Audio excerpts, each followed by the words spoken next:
Hello दोस्तों, नमस्कार। एक बार फिर से आप सभी का स्वागत है अड्डा 24/7 पर वैभव श्रीवास्तव के साथ। और उम्मीद करते हैं दोस्तों आप सभी लोग अच्छे होंगे, मस्त होंगे और आप सभी की तैयारी भी अच्छी चल रही होगी।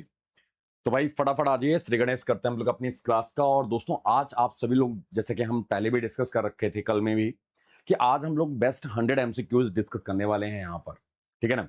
जिसमें 100 एमसीक्यूज में आपके बहुत सारी होंगे अलग अलग सेक्शंस, यानी जैसे आपके बैंकिंग अवेयरनेस, करंट अफेयर्स और स्टैटिक जीके। तो भाई एक बार क्लास को शेयर कर लीजिएगा, जितने भी हमारे दोस्त हैं, जो नए दोस्त हैं, जिन्होंने अभी तक चैनल को सब्सक्राइब नहीं किया है, वो चैनल को सब्सक्राइब करके बेल आइकन प्रेस कर लेंगे ताकि आपको लाइव नोटिफिकेशन क्लासेस की मिलते रहे यार मेरे भाई। ओके, तो भाई फटाफट आ जाओ और स्टार्ट करने चल रहे हैं हम लोग।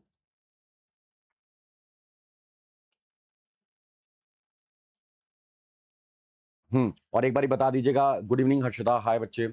वॉइस वगैरह सब कुछ क्लियर है, सब कुछ परफेक्ट है ना। तो आते हैं यार, स्टार्ट करते हैं। और स्टार्ट करने से पहले आपको बता दें, ठीक है ना दोस्तों, यहां पर हम लोग जैसे जैसे लिखा हुआ है, पहले बैंकिंग अवेयरनेस, जिसमें हम लोग आपका ये बैंकिंग अवेयरनेस में आपकी स्कीम्स वगैरह सब कुछ होंगे, ठीक है ना। प्लस इसमें करंट अफेयर्स होगा मार्च मंथ का, ठीक है ना। प्लस इसमें स्टैटिक जीके होंगे। स्टैटिक जीके जो पिछले 6 महीने के न्यूज में रहे हैं, कुछ कुछ क्वेश्चंस होंगे उसमें, क्योंकि कुछ क्वेश्चंस हम लोगों ने कर रखा है, कुछ क्वेश्चंस होंगे उसमें। करंट अफेयर्स मार्च मंथ का है और बैंकिंग प्लस स्कीम्स आपका यहां पर हम आपसे डिस्कस करने चल रहे हैं, ठीक है ना। तो आते हैं यार, स्टार्ट करते हैं। सबसे पहले क्वेश्चन को मूव करते हैं। What is the primary benefit provided under the PM किसान स्कीम? पीएम किसान दोस्तों, इसका पूरा नाम क्या है? प्रधानमंत्री, ऐसे याद रखना है, प्रधानमंत्री किसान सम्मान निधि। प्रधानमंत्री किसान सम्मान निधि, किसान सम्मान निधि, ठीक है ना। इसमें क्या था दोस्तों? इसमें 6,000 रुपए income support per year for eligible farmers, यानी कि एक साल में कितना? 6,000 रुपए दिए जा रहे थे, किसको? किसानों को। और एक साल में यानी कितनी बार? 3 बार, 2-2 हजार। तो आपको ये याद रखना है, ठीक है ना, 3 बार और 4-4 महीने के अंतराल पर, ठीक है ना। तो option C would be correct answer, 6,000 income support per year to किसको? एलिजिबल फार्मर्स को। Okay, very good. तो यहां पर सभी के आंसर आ रहे हैं। प्रणाम विनय, हेलो हाय भाई, ठीक है ना। तो अगले पॉइंट के ऊपर मूव करते हैं गाइस। अगला क्वेश्चन आपकी स्क्रीन पर, who is the nodal ministry for implementing the PM किसान स्कीम? दोस्तों इसमें नोडल यानी मिनिस्ट्री कौन सी है जिसने पीएम किसान को इंप्लीमेंट करवाया था? क्वेश्चन है, who is the nodal ministry for implementing the PM किसान स्कीम? पीएम किसान स्कीम को इंप्लीमेंट करने वाली नोडल मिनिस्ट्री का नाम क्या है? तो दोस्तों, ministry of finance, rural development, agriculture and farmer welfare, food processing and industry, या फिर होम अफेयर्स। दोस्तों मिनिस्ट्री ऑफ रूरल डेवलपमेंट आप सभी को पता होगा किसके पास है? तो ये है ग्रामीण विकास मंत्रालय। दोस्तों ये है लल्लन सिंह के पास। एमएचए किसके पास है? निर्मला सीतारमन के पास है। एग्रीकल्चर एंड फार्मर वेलफेयर किसके पास है? तो दोस्तों ये है Shivraj Singh Chouhan. Food processing industry किसके पास है? तो ये है, आप सभी को पता होगा, ठीक है, कौन से? तो दोस्तों चिराग पासवान। होम अफेयर्स अमित शाह किसके पास है ये दोस्तों? तो ये किस मिनिस्ट्री के अंतर्गत आता है? ये ministry of agriculture and farmer welfare. Ministry of agriculture, हाँ सुनने में आ रहा विनय, आई एम नॉट श्योर कि आप कब ये होगा, बट हाँ सुनने में आ रहा था, ये कब करेंगे ये नहीं पता, ठीक है ना। अगला पॉइंट दोस्तों, व्हेन वाज द पीएम किसान स्कीम ऑफिशियली लॉन्च? पीएम किसान स्कीम ऑफिशियली कब लॉन्च किया गया था? ध्यान सुनिएगा दोस्तों, यहां पर हम आपको 20 सेकेंड्स का टाइमर भी दे रहे हैं, आप उसके अंदर में आंसर करने की कोशिश करना। हम लोग लगभग 90 से 100 के बीच में क्वेश्चन है हम यहां पर डिस्कस करने वाले हैं, ठीक है ना। और मस्त क्वेश्चन है, स्कीम से रिलेटेड क्वेश्चन भी होंगे, बैंकिंग से रिलेटेड क्वेश्चंस भी होंगे, करंट अफेयर भी होगा, स्टैटिक जीके भी होंगे, ठीक है ना। समय समाप्त। ये कब लॉन्च किया गया था दोस्तों? इसको लॉन्च किया गया था 2019 फरवरी में। 2019 फरवरी में इसको लॉन्च किया गया था पीएम किसान स्कीम को। ओके, प्रधानमंत्री मातृवंदन योजना। दोस्तों Pradhan Mantri Matru Vandana Yojana, what is the total finance assistant provided to eligible beneficiary? Pradhan Mantri Matru Vandana योजना, ये एग्जाम, ये क्वेश्चन स्कीम में, इसकी ये वाला जो स्कीम क्वेश्चन है, ये लास्ट ईयर एग्जाम में पूछा गया था। प्रधानमंत्री मातृवंदन योजना, ठीक है ना, प्रधानमंत्री मातृवंदन योजना। दोस्तों इसके अंतर्गत total financial assistant eligible beneficiaries को कितना दिया जा रहा है? वो है दोस्तों, आपको याद रखना है 5,000 रुपीज। कितने का है? 5,000 रुपए का है, ये याद रखना है। मातृवंदन योजना के अंतर्गत कितने थाउजेंड का है? 5,000 का है। किसने? मातृवंदन योजना में। टोटल असिस्टेंट, ठीक है ना, ये ध्यान रखना है। अगले पॉइंट के ऊपर मूव करते हैं गाइस।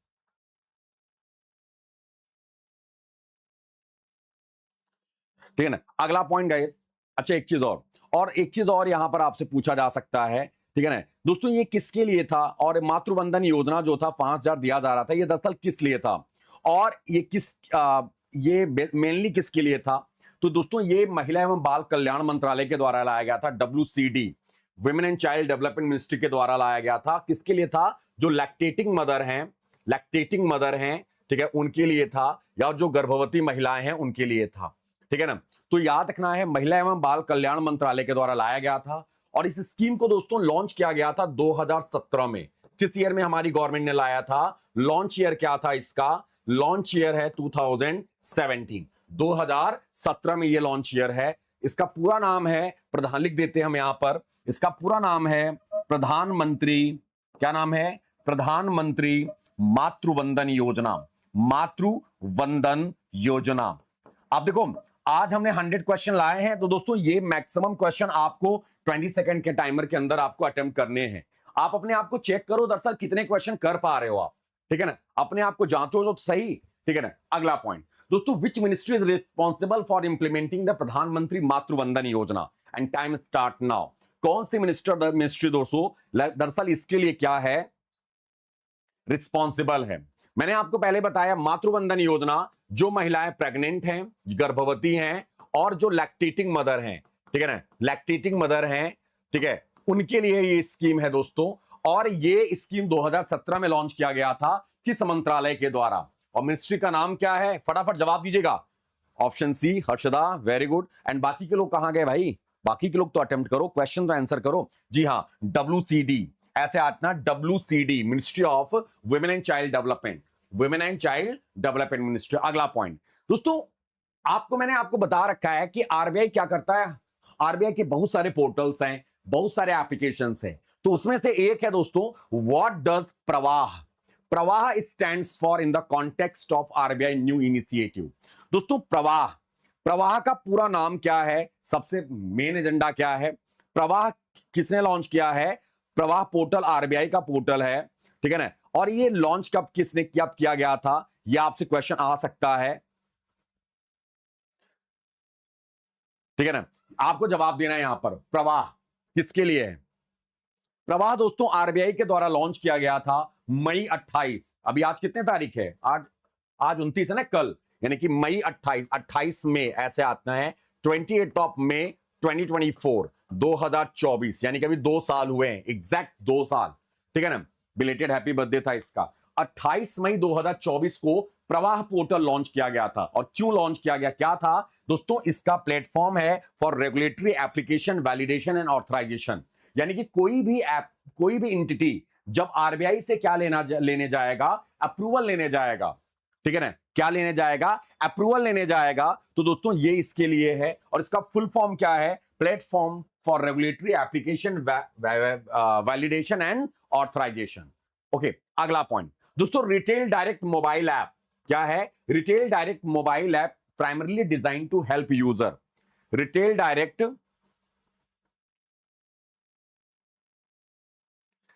डायरेक्ट मोबाइल ऐप, जवाब दीजिएगा।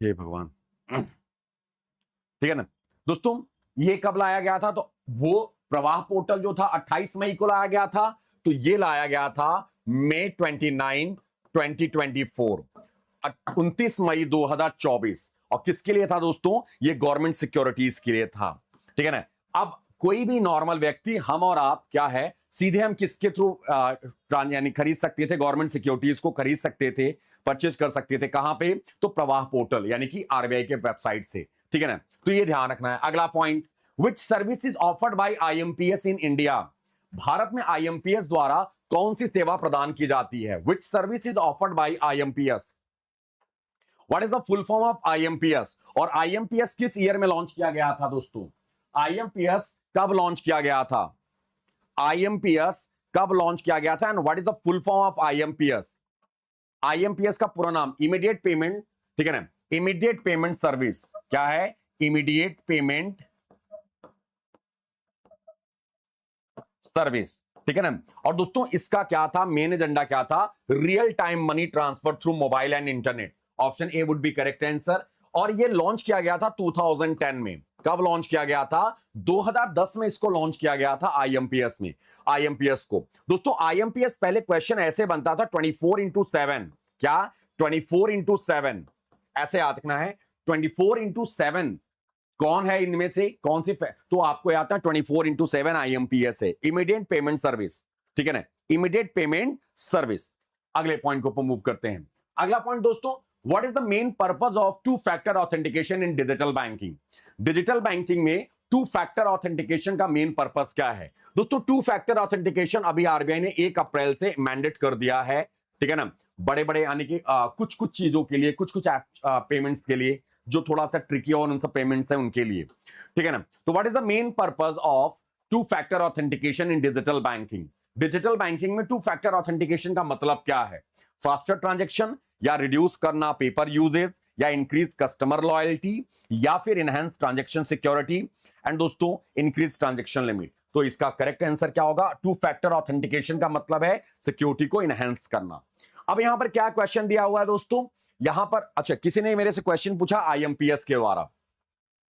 आईएमपीएस के बारे में आप ऐसे समझ लो, आईएमपीएस का दोस्तों मैक्सिमम लिमिट कितना है? तो मैक्सिमम लिमिट है 5 लाख। किसी ने पूछा है कितना मैक्सिमम लिमिट है? तो 5 लाख है। मिनिमम आपको वही है, मिनिमम जो भी करोगे आप, मिनिमम 1 रुपीज होगा ही, क्योंकि आप जो भी करोगे उसका 5 रुपए मिनिमम चार्ज लगेगा ही लगेगा, ठीक है ना। ये याद रखना है, ओके। अगला पॉइंट दोस्तों, अगले पॉइंट को मूव करते हैं। अगला पॉइंट आपकी स्क्रीन पर है, आंसर कीजिएगा। In digital banking the term phishing refers to. Digital banking में एक टर्म है फिशिंग, इसका मतलब क्या है?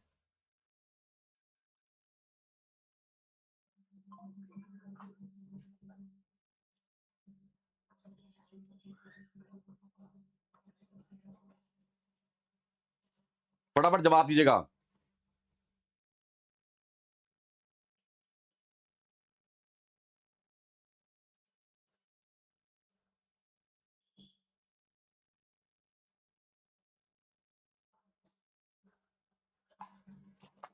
ठीक है ना। इसका मतलब क्या है? इसका मतलब है दोस्तों fraudulent attempt to obtain sensitive information via email और फेक वेबसाइट्स, ठीक है ना।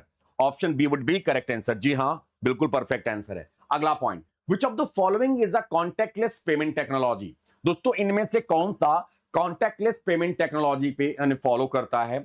OTP via SMS, EMV chip PIN, NFC near field communication, या QR code scanning only, internet banking login.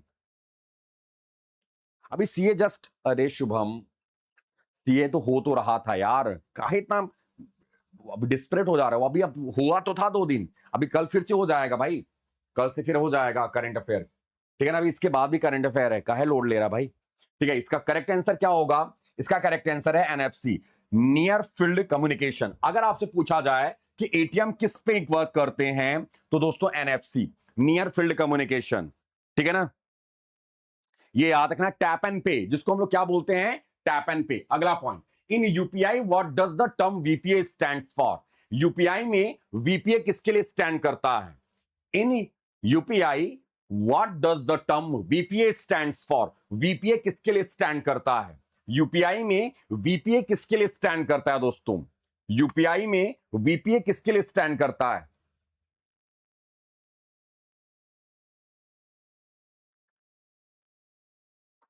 जवाब दीजिएगा। यूपीआई में वीपीए किसके लिए स्टैंड करता है? तो दोस्तों it's a virtual payment address. क्या होगा? Virtual payment address. अगला point, which app is not a UPI enabled application? इनमें से कौन सा ऐप, ठीक है ना, UPI not a UPI enabled application, UPI enabled application नहीं है? गूगल पे, फोन पे, भीम, व्हाट्सएप पे, या स्विफ्ट? कौन सा एप्लीकेशन यूपीआई सक्षम एप्लीकेशन नहीं है, यानी कि यूपीआई नहीं कर सकते?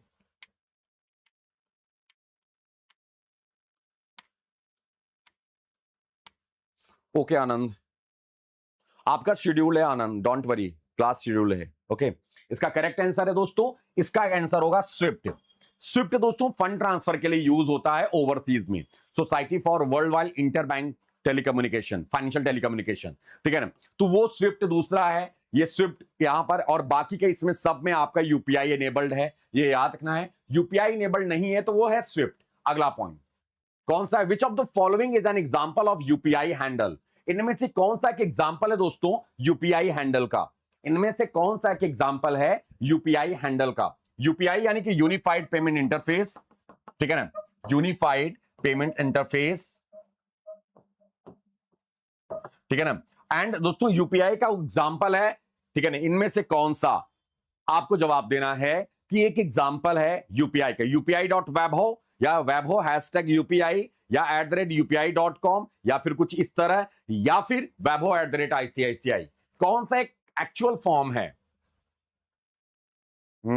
इसमें गड़बड़ कर रहे हो आप लोग।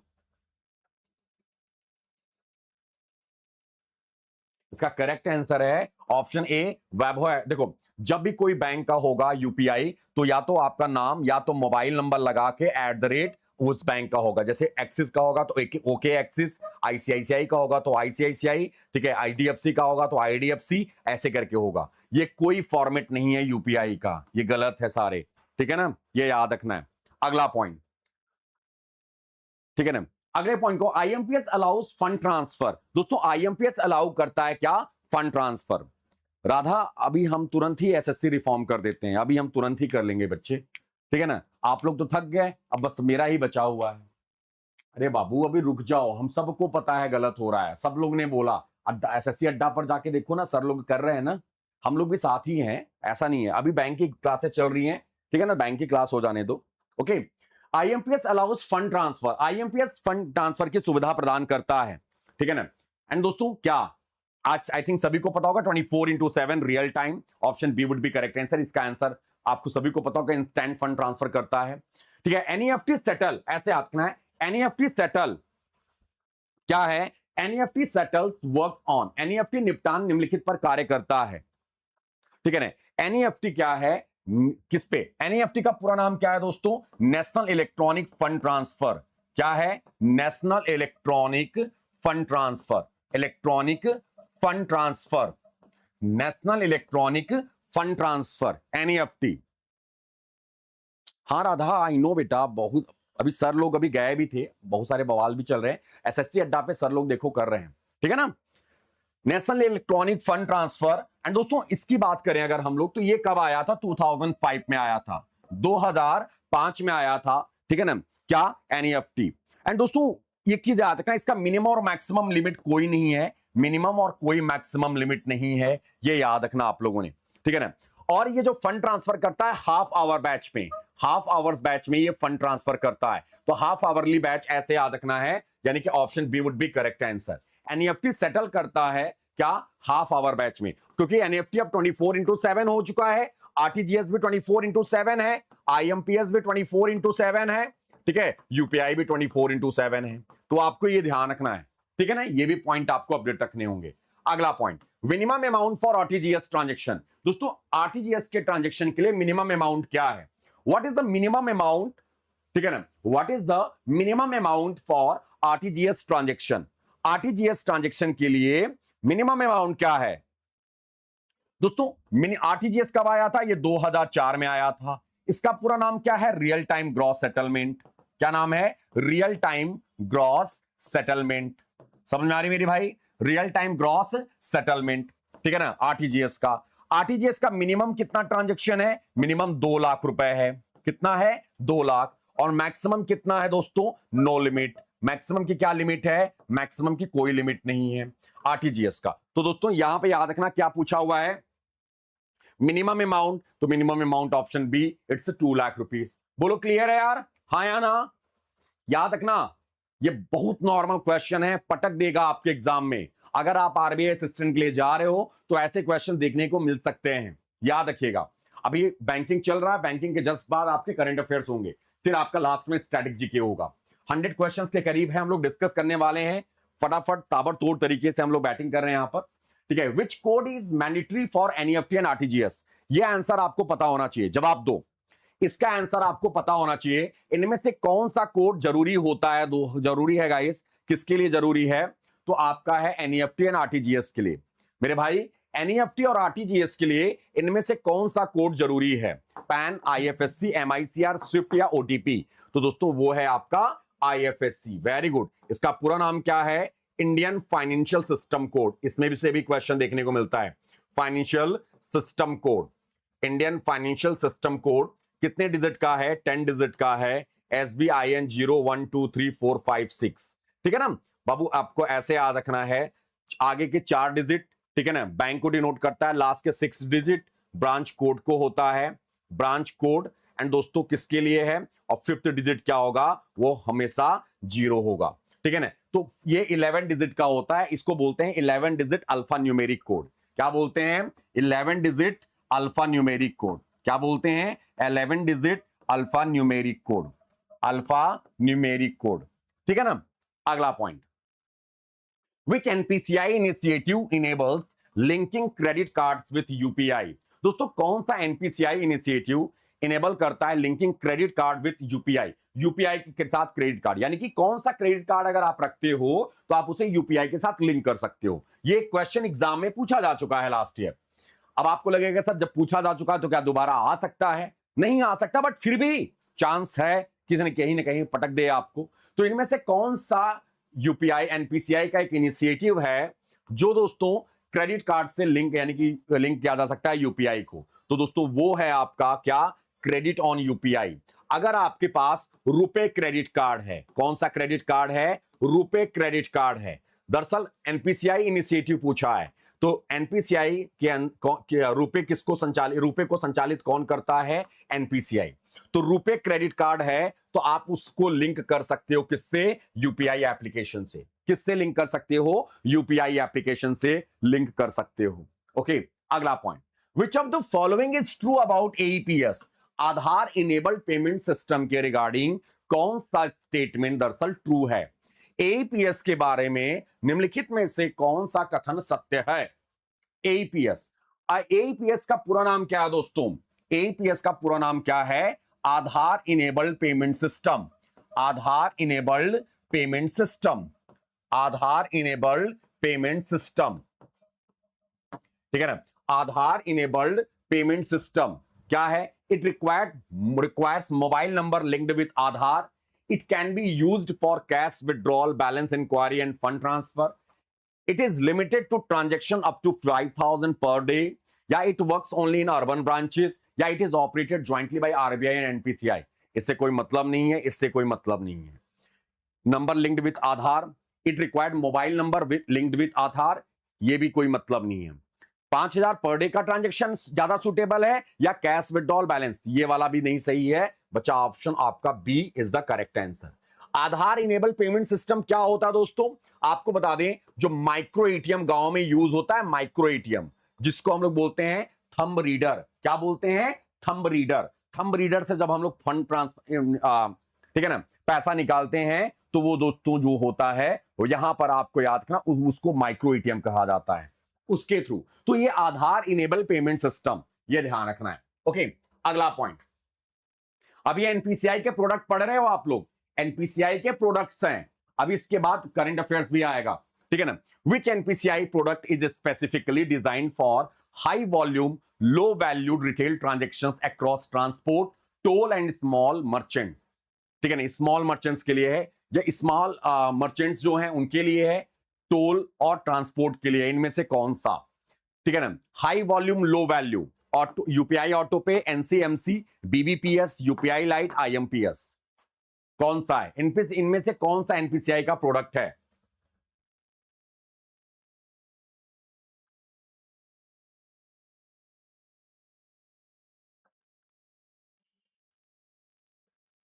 जवाब दीजिएगा। अगर आप आरबीआई असिस्टेंट के लिए जा रहे हो तो सबसे सूटेबल है, याद रखिएगा। आरबीआई ग्रेड बी के लिए जाओगे उसके लिए भी सही है, बस अर्थे थोड़ा सा लेवल इनहेंस करना पड़ेगा। आरबीआई असिस्टेंट क्लर्कियल लेवल का है, आपको याद रखना। इसका है NCMC. What is the full form of NCMC? इसका पूरा नाम है national common mobility card. National common mobility card, national common mobility card, NCMC. अगला point, NETC FASTag system is jointly developed by NETC. NETC का पूरा नाम क्या है? ये भी एनपीसीआई का प्रोडक्ट है, national electronic toll collection. National electronic toll collection. क्या है? Toll collection, national electronic toll collection. तो NETC FASTag system jointly developed by, किसके द्वारा डेवलप किया जाता है दोस्तों? तो ये है एनपीसीआई और एनएचएआई। एनपीसीआई और NHAI, national payments corporation of India और national highway authority of India, दोनों का इनिशिएटिव है, ज्वाइंटली इनिशिएटिव रहा है ये। ओके, अगला पॉइंट दोस्तों, विच of the following statements about UPI light is correct. ठीक है दोस्तों, लास्ट ईयर के एग्जाम में आपका क्वेश्चन आए थे यूपीआई लाइट का, तो ये स्टेटमेंट फॉर्म में क्वेश्चन है यूपीआई लाइट के रिगार्डिंग। यूपीआई लाइट को एनपीसीआई ने इंट्रोड्यूस कराया था दोस्तों 2022 में। कब लाया था इसको? 2022 में। यूपीआई लाइट का एजेंडा क्या था कि आपको बिना पिन की आवश्यकता, इसमें कोई पिन की आवश्यकता नहीं होती। तो जी हाँ, it supports only offline transaction via NFC, या पर transaction limit is 200, maximum wallet balance is 5000, it works only on feature phones, या इट रिक्वायर्ड। तो दोस्तों यहां पर आंसर क्या होने वाला है, किसी को आइडिया है? ऑप्शन सी, एग्जैक्टली, जी हाँ, किसी का आंसर आया था, पहला कमेंट था option C, it's Ravi Mohan. जी हाँ रवि, बहुत अच्छे मेरे भाई। ठीक है ना, 200 वाला सिस्टम खत्म है, ये एनएफसी का कोई मतलब नहीं, फीचर फोन्स का कोई मतलब नहीं है, और आधार ऑथेंटिकेशन एवरी पेमेंट्स के लिए कोई जरूरत नहीं है। ये ऑफलाइन है, याद रखना, ये ऑफलाइन है। आप इसमें वॉलेट में ऐड कर सकते हो, 1000 तक का पेमेंट वन टाइम पे, 5000 आप वॉलेट में रख सकते हो, ये ध्यान रखना है। ठीक है, विद इन 24 के स्पैन में आप 10,000 रुपए।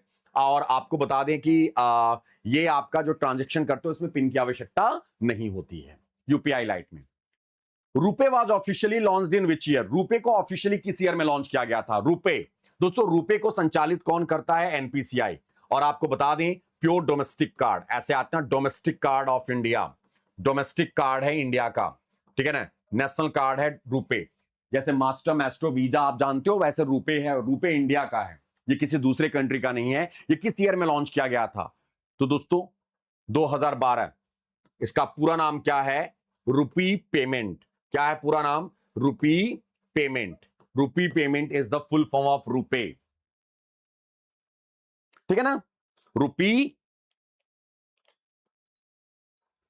रुपी पेमेंट। अगला point, which of the following is the first product launch by NPCI? इनमें से कौन सा प्रोडक्ट है, पहला प्रोडक्ट कौन सा है जो एनपीसीआई के द्वारा लॉन्च किया गया है? सबसे पहला प्रोडक्ट कौन सा था जो दोस्तों इसमें एनपीसीआई के द्वारा लॉन्च किया गया है? First product to launch NPCI, first product to launch NPCI. तो दोस्तों पहला प्रोडक्ट कौन सा है जो एनपीसीआई के द्वारा लॉन्च किया गया है? It's option D, IMPS. IMPS 2010 में लॉन्च किया गया था, याद रखना है, 2010 में लॉन्च किया गया था आईएमपीएस। ठीक है ना, इमीडिएट पेमेंट सर्विस। ठीक है ना, अगला point, which NPCI product handles Aadhaar linked direct benefit transfer? इनमें से कौन सा एनपीसीआई का प्रोडक्ट है जो Aadhaar linked direct benefit transfer handle करता है? AEPS, UPI, NSCH, IMPS, BBPS. Bharat bill payment करने के लिए होता है, IMPS for fund transfer, UPI for fund transfer, ये आप पैसा निकाल सकते हो, डिपॉजिट कर सकते हो। बचा क्या? एनएससीएच। एनएससीएच का पूरा नाम है national automated clearing house, national automated clearing house, clearing house. ठीक है ना, नेशनल ऑटोमेटेड क्लियरिंग हाउस। ये दरअसल मॉडर्न रूप है किसका? ईसीएस, इलेक्ट्रॉनिक क्लियरिंग सिस्टम, इसी का मॉडर्न रूप है। ठीक है, इसी का मॉडर्न रूप है। किस कौन? National automated clearing house. हम लोग क्या होता है कि जो हमारा हर महीने जो रिपीटेडली, यानी कि जो पीरियोडिक है, जैसे हमारा सब्सिडी पीरियोडिक है, यानी कि हर महीने आएगा। ठीक है ना, या फिर हमारा क्या होगा, हमारे कोई भी चीज होता है, जैसे आधार लिंक्ड है हमारा, कहीं पर कोई बेनिफिट ट्रांसफर हो रहा है, डीबीटी कुछ ट्रांसफर हो रहा है, जैसे गैस फैस का, तो हमारा फिक्स है आधार के साथ, वो हर एक पीरियड टाइम के बाद हमारा पैसा आता रहता है। तो उसके लिए कौन सा है दोस्तों? एनएसीएच। कौन सा प्रोडक्ट है एनपीसीआई का? एनएसीएच। ठीक है ना, अगला पॉइंट, सॉरी, ओहो यहां पर गड़बड़ है यार, ये हम कुछ और समझ लिए, माफ कीजिएगा। यहां पर होगा एईपीएस, सॉरी, हम एनपीसीआई प्रोडक्ट हैंडल आधार लिंक्ड बेनिफिट ट्रांसफर है ना, आधार है, तो आधार इनेबल्ड पेमेंट सिस्टम होगा। माफी चाहते हैं, आधार इनेबल पेमेंट सिस्टम। एनएसीएच का मतलब क्या होता है? यहां पर नेशनल ऑटोमेटेड क्लियरिंग हाउस का। हमें लगा ये दिखा रहा है कि बार बार जो रिपीटेड पेमेंट करते हैं, जैसे क्या होता है, किसी की सब्सिडी होता है, वो क्या होता है, किसी की सब्सिडी होता है कि हर महीने का एक सर्टेन अमाउंट जा रहा है, या फिर किसी का पेंशन हो रहा है, ठीक है ना, या फिर किसी का क्या हो रहा है, सैलरी हो रही है, ठीक है, या फिर डिविडेंड हो रहा है, क्या डिविडेंड। तो ये सब क्या हो रहा है, किसी को भेजना है और हर महीने का आपका फिक्स है, ठीक है, ऑटो। तो ये आपका किसके थ्रू जाएगा? एनएससीएच के थ्रू। ये ईसीएस का बदला हुआ रूप है। हाँ एग्जैक्टली। और आधार लिंक्ड डायरेक्ट बेनिफिट ट्रांसफर तो कैसे होगा? तो आपका आधार जिस अकाउंट नंबर से लिंक होगा, तो अगर आप सपोज सिलेंडर लेते हो तो आपका आधार लिंक होगा बैंक अकाउंट से, उसी आधार पर उतना सब्सिडी जाएगा तो ऑटोमेटिकली आपके बैंक अकाउंट में क्रेडिट हो जाएगा। वो किसके थ्रू है? एईपीएस, आधार इनेबल्ड पेमेंट सिस्टम। भाई माय मिस्टेक, ठीक है ना। अगला point, under which section of the companies act is NPCI registered? NPCI किस एक्ट के अंतर्गत रजिस्टर्ड है? Under companies act. Companies act के, ठीक है, कंपनीज एक्ट के किस एक्ट के अंतर्गत रजिस्टर है? दोस्तों याद रखना, एनपीसीआई एक नॉट फॉर प्रॉफिट एंटिटी है। तो कंपनीज एक्ट आपको ऐसे याद रखना है, दो हैं। एक कंपनीज एक्ट 1956 हुआ करता था, जो बदल के क्या कर दिया गया, अब कंपनीज एक्ट ऐसे याद रखना है, कंपनीज एक्ट 2013 हो गया, ठीक है ना, अमेंडमेंट करके। तो 2013 के सेक्शन ऐसे आना, सेक्शन 8 के अंतर्गत, और कंपनीज एक्ट 1956 होगा तो उसके सेक्शन 25 के अंतर्गत मेंशन होगा। तो यहां पर क्या है, companies act is NPCI registered, old companies act section 25 और न्यू में नॉट फॉर प्रॉफिट एंटिटी। तो आपका यहां पर जो हम लोग मानते हैं वो अमेंडमेंट होने के बाद अमेंडेड वाला मानते हैं, ये वाला। तो हमारा आंसर क्या होगा? ये वाला होगा। ध्यान सुनना, ये कंपनीज एक्ट 1956 के सेक्शन 25 में था जब पुराना वाला था, लेकिन अब अमेंडमेंट हो गया, संशोधन हो गया, अब क्या हो गया, सेक्शन 8। तो यहां नॉट फॉर प्रॉफिट एंटिटी, ठीक है ना। ओल्ड कंपनीज एक्ट में देखो लिखा हुआ है यहां ब्रैकेट में। तो ओल्ड कंपनीज एक्ट में आंसर नहीं टिक करना है भाई, जब संशोधन हो गया किसी चीज का, किसी चीज में सुधार हो गया, तो हम सुधरा हुआ देखेंगे ना। तो हमारा जो लेटेस्ट है उसको हम लोग आंसर टिक करेंगे, section 8। Okay, section 8 not for profit entity. अगला point, which payment system uses RFID tags for toll collection under NPCI? देखो सारे एनपीसीआई के प्रोडक्ट हैं, याद रखना, ठीक है ना। ये क्वेश्चन, ये टॉपिक अभी में हम लोग का फाइनेंशियल अवेयरनेस में चलेगा, किस में चलेगा? तो अभी हम लोग अभी उसमें डिस्कस करने वाले हैं, योद्धा प्रीमियम में, जो फाइनेंशियल अवेयरनेस की पहली टॉपिक है। अभी आपने देखा होगा, कोई क्लास कर रहा होगा तो जानता होगा। विच payment system uses RFID tags for toll collection under NPCI? तो दोस्तों आरएफआईडी का पूरा नाम क्या है? Radio frequency identification. Radio frequency identification, radio frequency identification, ठीक है ना। किसके? तो दोस्तों ये आपको याद है, एनईटीसी फास्टैग। फास्टैग का एनईटीसी मतलब नेशनल इलेक्ट्रॉनिक टोल कलेक्शन, ये एनपीसीआई का प्रोडक्ट है। फास्टैग यही कलेक्ट करवाता है। आपसे क्वेश्चन ऐसे आता है कि हमारे यहां पर जो फास्टैग कलेक्ट हो रहे हैं वो किस नेटवर्क पे वर्क करते हैं? फास्टैग का नेटवर्क क्या है? फास्टैग का नेटवर्क है दोस्तों आरएफआईडी। क्या नेटवर्क है? RFID, radio frequency identification. FASTag का नेटवर्क क्या है? RFID, radio frequency identification. Okay, अगला पॉइंट। कितने क्वेश्चन बचे हुए? ज्यादा नहीं बचा हुआ, 2-3 क्वेश्चन और बैंकिंग के हैं, फिर आपके करंट अफेयर्स पर आ जाएगा, ठीक है ना। अगला पॉइंट दोस्तों यहां पर ध्यान से देखना, ठीक है ना। Which NPCI service is designed for feature phone without internet access? दोस्तों इनमें से कौन सा, ठीक है ना, इनमें से कौन सा सर्विस, एनपीसीआई की service without internet access feature phones के लिए? फीचर फोन्स मतलब समझ रहे हो, वो जो कीपैड वाले फोन हैं, जो जिसको हम लोग टुनटुनैया फोन बोलते हैं, वो, ठीक है ना, कीपैड वाले, नोकिया वोकिया आते थे ना छोटे वाले, वो वाले, ठीक है ना। तो कौन सी सर्विस है? UPI lite? जी नहीं। एपीएस? जी नहीं। ठीक है, स्टार 99 हैशटैग सर्विस? जी नहीं। एनएसीएस से कोई मतलब नहीं बचा। क्या? ऑप्शन डी, यूपीआई 123 पे। नाम से ही समझ में आ रहा है, यूपीआई 123 पे, यूपीआई 123 पे, ठीक है ना, यूपीआई 123 पे 2024। ओके, अगला पॉइंट दोस्तों, which subsidiary of NPCI manages cross border UPI partnership? ये क्वेश्चन याद रखना, ये सारे क्वेश्चन बड़े इंपॉर्टेंट हैं, याद रखना। ये मैंने यूपीआई से जितने भी पॉसिबल क्वेश्चन बन सकते थे सारे मैंने डिस्कस किए यहां पर। अभी इसके अपार्ट 10, 15, 20 क्वेश्चन और बन सकते हैं, लेकिन वो अभी मैंने लगा रखा है, बाद में करेंगे। अभी ऐसा है 100 क्वेश्चंस वाले सीरीज 2-3 बार और लेके आएंगे। Which subsidiary of NPCI manages cross border UPI partnership, ठीक है ना। तो आपको ऐसे याद रखना दोस्तों, आप देखो एनपीसीआई के 4 सब्सिडरी हैं। कितने हैं? 4 सब्सिडरी हैं, ठीक है ना। 4 सब्सिडरी कौन कौन से हैं? तो आपको याद रखना, एक है आपका एनआईपीएल, एक है आपका एनबीबीएल, एक है आपका एनबीएसएल और एक है आपका एनटीएसएल। ये 4 सब्सिडरी हैं, ठीक है। एनआईपीएल का पूरा नाम है एनपीसीआई इंटरनेशनल पेमेंट लिमिटेड। यही एनपीसीआई का मैनेज करता है क्रॉस बॉर्डर यूपीआई पार्टनरशिप। तो एनपीसीआई इंटरनेशनल पेमेंट्स लिमिटेड ये आपका है। 4 सब्सिडरीज हैं, ठीक है। NPCI international payment limited, NPCI Bharat bill payment limited, NPCI भीम services limited, NPCI tokenisation services limited, ठीक है ना। भीम को मैनेज ये करता है, ठीक है। ये बिल पेमेंट बीबीपीएस को ये मैनेज करता है। ये ओवरसीज क्रॉस बॉर्डर पेमेंट्स को ये मैनेज करता है एनपीसीआई के बिहाफ पर, और ये एनपीसीआई के बिहाफ पर टोकनाइजेशन मेंटेन करता है। ये याद रखना है। तो NPCI international payments limited, NIPL, NIPL,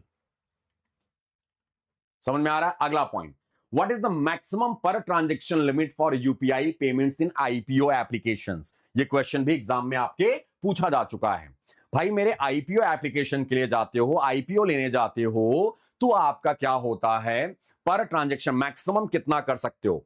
UPI की मैक्सिमम लिमिट कितनी होती है? 1 लाख रुपए है यूपीआई की मैक्सिमम लिमिट। कितनी है? 1 लाख रुपए की यूपीआई की मैक्सिमम लिमिट है। तो यहां पर पूछा गया है आईपीओ एप्लीकेशन के लिए यूपीआई की मैक्सिमम लिमिट कितनी है, ठीक है ना। तो दोस्तों मैक्सिमम है आपका इट्स 5 लाख, क्योंकि स्पेशल केसेस में आपने देखा होगा यूपीआई में पेमेंट ज्यादा हो सकता है, वो भी 5 लाख तक। हॉस्पिटल और किसमें? एजुकेशन, हॉस्पिटल, एजुकेशन और किसमें, ठीक है ना, आईपीओ। इन सारी सिचुएशंस में क्या होगा, तो दोस्तों ये आपका 5 लाख तक का पेमेंट आप क्या कर सकते हो, ठीक है, कर सकते हो। वैसे अगर देखा जाए नॉर्मल पेमेंट्स के लिए तो मैक्सिमम ट्रांजैक्शन लिमिट क्या है? It's 1 lakh rupees. कितना है? 1 लाख रुपीस।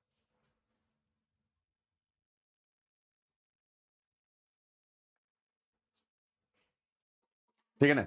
अगले पॉइंट को मूव करते हैं।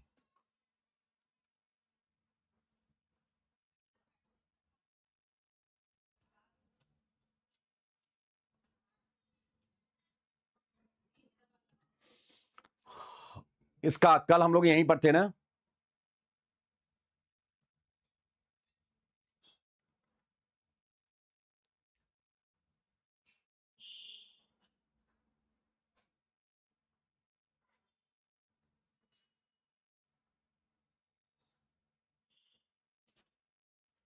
सॉरी, क्या, एक मिनट एक मिनट एक मिनट, एक चीज गड़बड़ हो गया क्या यहाँ पर? मैंने कुछ बोल दिया शायद, टोकनाइजेशन बोल दिया ना। हाँ, ये टेक सॉल्यूशन होगा ना, सॉरी सॉरी, ये टेक सॉल्यूशन होगा। इसका आंसर है, माफ कीजिएगा, NPCI tech solution limited, tech, sorry, tech solutions limited, tech solutions limited, NPCI.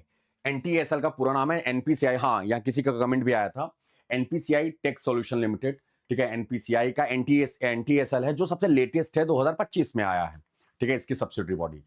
अरे भाई चल लो,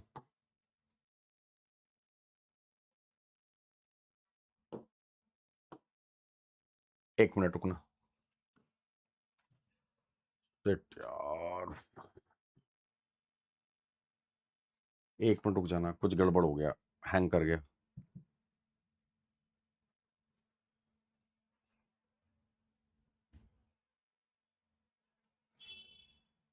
अभी हम लोग कितने क्वेश्चन पर आ गए? एक मिनट देना, ये वाला, चलो ठीक है ना। हट्टी रिसाला प्रोसेसन which recently marked its 138 year is associated with which city? तो गाइस ये कहां पर हुआ है? ये हुआ है जालना में, जालना महाराष्ट्र, जालना महाराष्ट्र में, ठीक है ना। अगला पॉइंट दोस्तों, who has been reappointed as the drug controller general of India? जैसे आपने देखा होगा, ठीक है, डीसीजीआई यहां पर है, और वैसे ही आपने कंफ्यूज मत होना, डीआईसीजीसी से कंफ्यूज मत हो जाना, कंफ्यूजन मत करना, ये drug controller general of India है, ठीक है, डीसीजीआई, ठीक है ना। तो यहां पर है दोस्तों, who has been reappointed as the drugs controller general of India. Drugs controller general of India किसको अपॉइंट किया गया है? यह अपॉइंट किया गया दोस्तों राजीव सिंह रघुवंशी को। किसको? राजीव सिंह रघुवंशी को डीसीजीआई में अपॉइंट किया गया है, ठीक है ना, एज अ डीजी, ठीक है ना। Which state government launch the chief minister कृषि विस्तार स्कीम इन बजट 2026-27? दोस्तों किस स्टेट गवर्नमेंट ने अपने यहां पर, ठीक है ना, अपने यहां पर बजट में 26-27 के बजट में लॉन्च किया है चीफ मिनिस्टर कृषि विस्तार? कृषि विस्तार लॉन्च किया है कर्नाटका, महाराष्ट्र, तमिलनाडु, आंध्र प्रदेश, तेलंगाना। दोस्तों अभी इन सभी के इनफैक्ट सीएम आपको पता होंगे। सीएम याद रखना क्योंकि एक क्वेश्चन सीएम से पूछा जा सकता है, स्पेशली आरबीआई असिस्टेंट में, क्लरिकल कैडर, और इसका करेक्ट आंसर है कर्नाटका। दोस्तों दरअसल लॉन्च किया था इसको के सिद्धरमैया ने। अभी आपको पता होगा शिव कुमार, डीके शिव कुमार अभी इसके मुख्यमंत्री बन गए। कौन? कर्नाटका के अभी मुख्यमंत्री कौन बने हैं? डीके शिव कुमार। अगला point, India's first riverine lighthouse are being constructed along which river to enhance inland waterways navigation? क्या है? पहला रिवराइन, ऐसे समझना, इंडिया का पहला रिवराइन लाइट हाउस किस नदी के किनारे बनाए जा रहे हैं? यानी कि जैसे समुद्र के किनारे लाइट हाउस होते थे वैसे नदी के किनारे क्या बन रहे हैं? लाइट हाउस, ठीक है ना। तो दोस्तों इनलैंड वाटरवेज नेविगेशन को बेहतर बनाया जा सके। इनलैंड वाटरवेज का मतलब क्या है?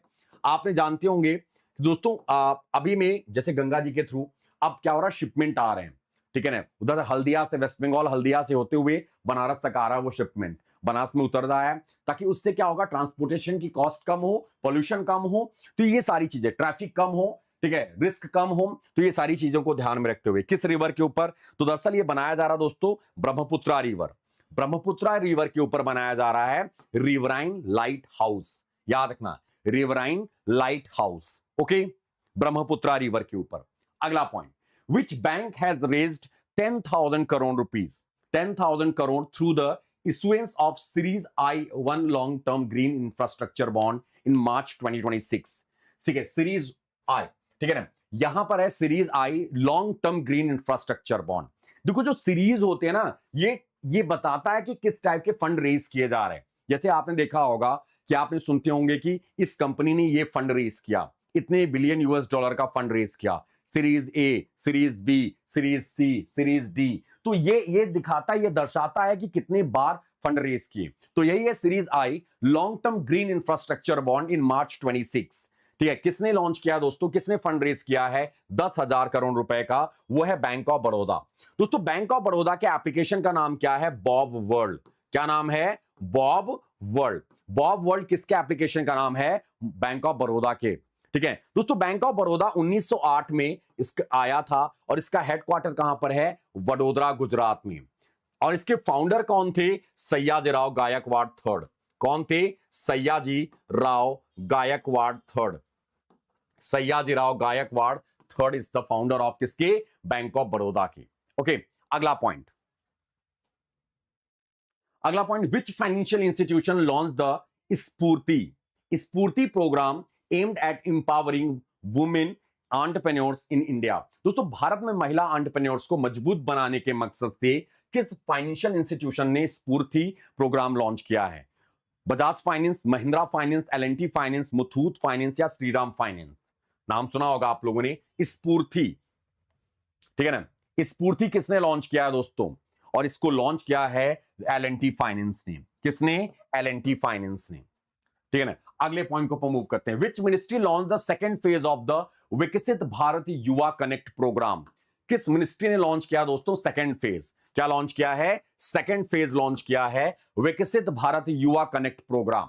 विकसित भारत युवा कनेक्ट प्रोग्राम किस मिनिस्ट्री ने लॉन्च किया है? विकसित भारत युवा, तो दोस्तों उसका education, youth affairs and sports, skill development, entrepreneurs, culture या सोशल जस्टिस एंड एम्पावरमेंट? इसका करेक्ट आंसर है दोस्तों minister of youth affairs and sports. Minister कौन है? मनसुख मंडाविया।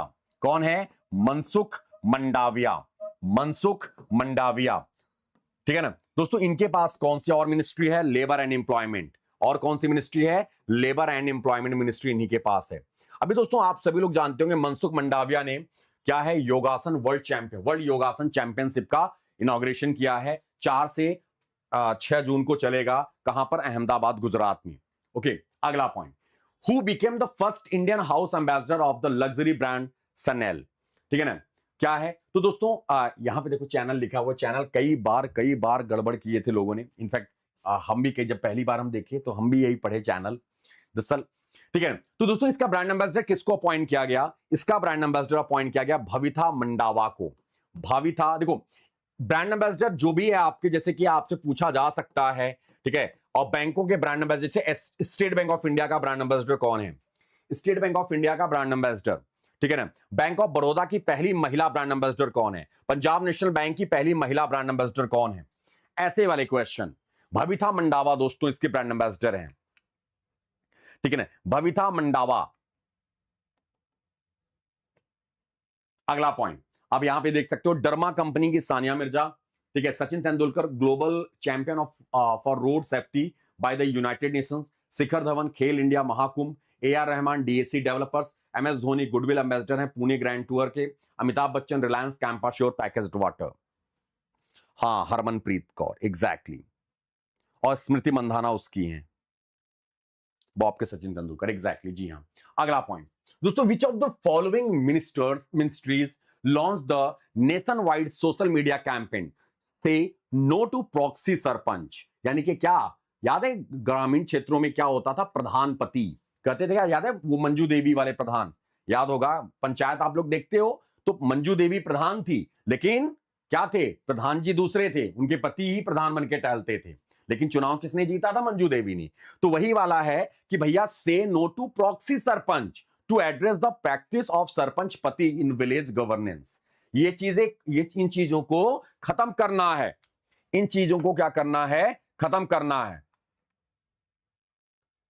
ठीक है ना। तो ये याद रखना दोस्तों, किस मिनिस्ट्री ने लॉन्च किया है? मिनिस्ट्री ऑफ पंचायती राज ने, मिनिस्ट्री ऑफ पंचायती, पंचायत की बात है तो पंचायती राज है। अगला point, which Indian women's cricketer has become the first cricketer in the world to receive her own Barbie doll, recognizing her achievement and influence in global sport? ये दोस्तों कौन सी भारतीय क्रिकेटर है, महिला क्रिकेटर हैं जिनको खुद का अपना बारबी डॉल मिला है, ठीक है ना। और दोस्तों वो कोई और नहीं है, वो है स्मृति मंधाना।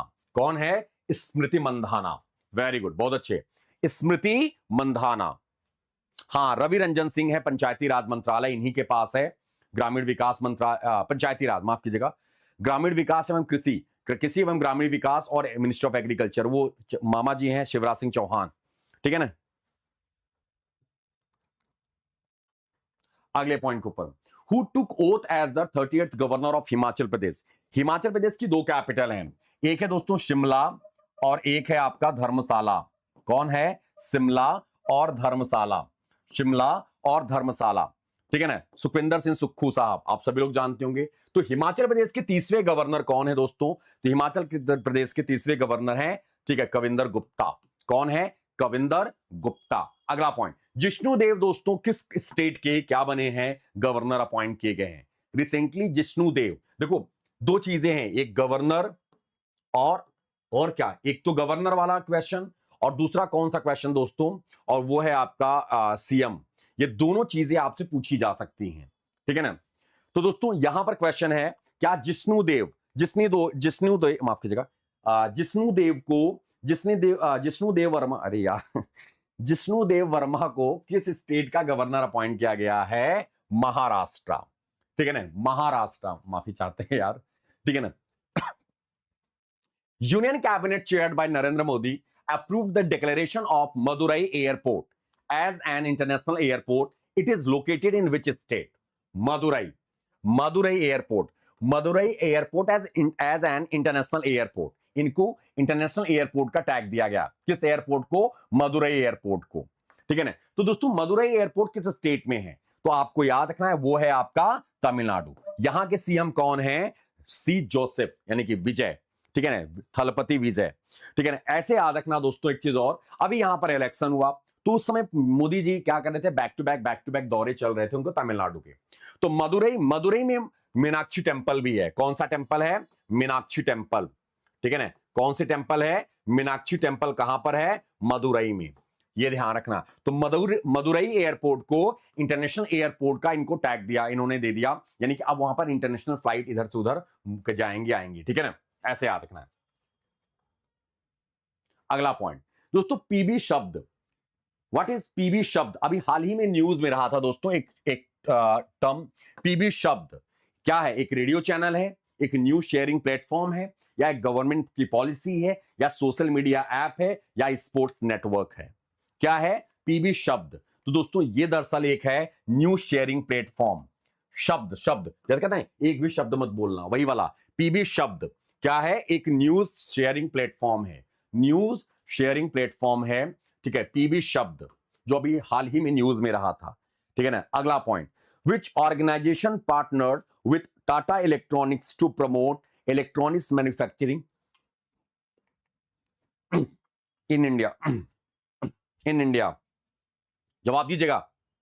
ये भाई क्या हो रहा है आज, ठीक है ना। Which organisation partnered with Tata electronics, किस ऑर्गेनाइजेशन ने पार्टनरशिप किया है दोस्तों टाटा इलेक्ट्रॉनिक्स के साथ to promote electronics manufacturing in India? ठीक है ना। उसका करेक्ट आंसर क्या है? नीति आयोग। दोस्तों नीति आयोग में अभी चेंजेस हुए हैं, आप सभी लोगों को पता होगा। इसके वाइस चेयरमैन बदल गए भाई मेरे, ठीक है ना, वाइस चेयरमैन बदल गए और इसके सीईओ बदल गई। सीईओ कौन आ गई? निधि छिब्बर मैम आ गई। निधि छिब्बर कौन आ गया? निधि छिब्बर मैम। और वाइस चेयरमैन कौन बन गए? तो भैया बन गए एके लाहिरी साहब, एके लाहिरी साहब, अशोक कुमार लाहिरी, ठीक है ना। तो ये याद रखना नीति आयोग। नीति आयोग कब आया था? 2015 में आया था। कब? जो जनवरी 2015 में लाया गया था नीति आयोग को। ओके, अगला point, according to brand finance 500 2026 report, State Bank of India was named the strongest Indian bank and also received a top tier brand strength rating reflecting its exceptional reputation, customer trust and global resilience. What is this brand strength rating awarded to SBI? State bank of India को इस brand ने कौन सी rating दिया था? A double A, triple A, या triple A plus, या फिर बीबी यानी कि डबल बी? इसका करेक्ट आंसर है दोस्तों ये आपका ट्रिपल ए प्लस, जो ये दर्शाता है कि निवेश और यानी कि स्टेबिलिटी, ये सब कुछ मेंशन करता है, क्योंकि ट्रिपल ए प्लस की रेटिंग है ये, ठीक है ना। इस ब्रांड की स्ट्रेंथ को दर्शाता है ये। ओके, अगला पॉइंट किसको मिला है? स्टेट बैंक ऑफ इंडिया को। अगला पॉइंट दोस्तों, which organization signed an MOU with commercial vehicle aggregator platform to improve commuting the drivers on national highway? दोस्तों कौन सा संगठन राष्ट्रीय राजमार्गों पर चालकों के लिए आवागमन सुधारने के लिए कमर्शियल व्हीकल एग्रीगेटर प्लेटफॉर्म्स के साथ एमओयू पर हस्ताक्षर किया है? कौन सी मिनिस्ट्री है? तो दोस्तों उस मिनिस्ट्री का नाम कोई और नहीं होगा, एनएचएआई होगा।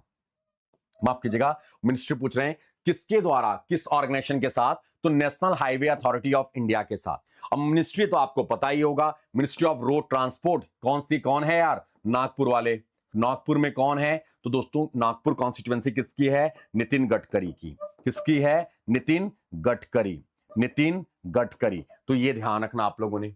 ओके, अगला point, how much cash reward did BCCI announced for Surya Kumar Yadav and the T20 cup winning Indian team? कितना अवार्ड अनाउंस किया गया है? सूर्य कुमार यादव और उनके स्क्वाड को कितना अवार्ड अनाउंस किया गया है अभी T20 वर्ल्ड कप जीतने के बाद? तो दोस्तों वो है अवार्ड टोटल वह 131 करोड़ रुपए। कितना? 131 करोड़। कितने अनाउंस किया है? किसने? तो बीसीसीआई ने अनाउंस किया है दोस्तों 131 करोड़ रुपए, 131 करोड़ रुपए, ठीक है ना। अच्छा, बीसीसीआई के अध्यक्ष कौन है दोस्तों? बीसीसीआई के अध्यक्ष है मिथुन मनहास। कौन है? मिथुन मनहास इज द, ठीक है, बीसीसीआई चेयरमैन। अगला पॉइंट दोस्तों, NITI Aayog recently signed a statement of intent SOI with which organization to strengthen health and nutrition interventions in aspirational district? दोस्तों हाल ही में नीति आयोग ने आकांक्षी जिलों में स्वास्थ्य एवं पोषण हस्तक्षेप को मजबूत करने के लिए किस संगठन के साथ स्टेटमेंट ऑफ इंटेंट पर हस्ताक्षर किया है? नीति आयोग ने किसके साथ? एसओआई, स्टेटमेंट ऑफ इंटेंट किसके साथ? तो आई थिंक सभी को पता होना चाहिए कि क्या है, हेल्थ और न्यूट्रिशन है, ठीक है ना। हेल्थ और न्यूट्रिशन है किसके? बच्चा और जच्चा ऐसे होगा, तो स्पेशली बच्चों के लिए। तो बच्चों के लिए होगा तो दोस्तों वो कौन है यहां पर? UNICEF. UNICEF, United Nation international child emergency fund, UNICEF, ठीक है ना। Option B would be correct answer. Headquarter कहां पर है? न्यूयॉर्क, ठीक है ना, न्यूयॉर्क। इसका headquarter Washington DC, Washington DC, Paris, Geneva. अगला point, who is set to become the next prime minister of Nepal after strong parliamentary election result. दोस्तों अभी नेपाल का नया प्राइम मिनिस्टर कौन बना आफ्टर क्या? नहीं अभिजीत, आज भर के लिए आज शुभम सर की क्लास नहीं हुई थी, शुभम सर की तबीयत नहीं सही है, तो उन्होंने बोला कि भाई हम क्लास ले लेते। मैंने उनसे बोला 8 बजे, मैंने कल अनाउंस तो किया था, मैंने बोला भी तो था आपको कि 8 बजे से क्लास चलेगी, 8 से 9, 9:30 ऐसे, ठीक है। जितनी जल्दी 100 क्वेश्चन खत्म होंगे तो खत्म कर देंगे हम लोग यहां पर, ठीक है ना। तो लोड नहीं लेना, आज भर के लिए है मेरे भाई, ओके, डोंट वरी। तो इसका करेक्ट आंसर क्या होगा दोस्तों? इट्स बालेंद्र शाह, ठीक है, बालेंद्र शाह, ठीक है। अगला point, which regulatory body approved the certification of certificate of registration, ठीक है ना, for Alliance Geo Reinsurance and Kiwi General Insurance, ठीक है ना, क्या है, ठीक है, Alliance Geo Reinsurance Kiwi। तो किसने अप्रूवल दिया होगा? आई थिंक सभी को पता होगा कि भैया इंश्योरेंस का अप्रूवल कोई एक सब तो नहीं दे सकते, होगा तो कोई एक ही, और कौन है वो है IRDAI, insurance regulatory development authority of India. इसका हेडक्वार्टर कहां पर है मेरे दोस्त? हैदराबाद इसका हेडक्वार्टर है। कहां पर हेडक्वार्टर है? हैदराबाद, ओके, अजय सही, ठीक है ना। अगला पॉइंट लो भैया, आ गया। असम अभी न्यूज में है, असम ने यूसीसी लॉन्च कर दिया, असम में चुनाव हुआ, वापस से मुख्यमंत्री बन गए, असम में बैम्बू बेस्ड इथेनॉल प्लांट लगा। असम असम असम असम, तो असम का ही एक ही फेस्टिवल है बोहाग बिहू। कौन सा फेस्टिवल है? बोहाग बिहू। कहां का है? असम का है। कहां का है? असम का है। असम में नेशनल पार्क आपको याद रखना है, ठीक है। कोई 3, हर चीज बेसिकली 3 है नेशनल पार्क, जैसे एक 3 उठा लो, एक है काजीरंगा, और कौन सा हो जाएगा? बोलते चलो, काजीरंगा हो गया, और कौन सा एक, ठीक है, काजीरंगा के साथ मानस हो गया, Manas wildlife sanctuary and Manas national park, Kaziranga, Manas, एक है ओरंग, और कौन सा है? दहिंग पटकाई, रायमोना, बड़े सारे नाम है, तो ये याद रखना है, 3 चीजें याद रखना। अभी यहां के जीआई टैग बक्सा हनी, ठीक है ना। एंड दोस्तों तेजपुर की लीची, तेजपुर लीची, ठीक है ना। और क्या? Judima rice wine, Judima rice wine, जोहा राइस, ठीक है ना, गमोसा,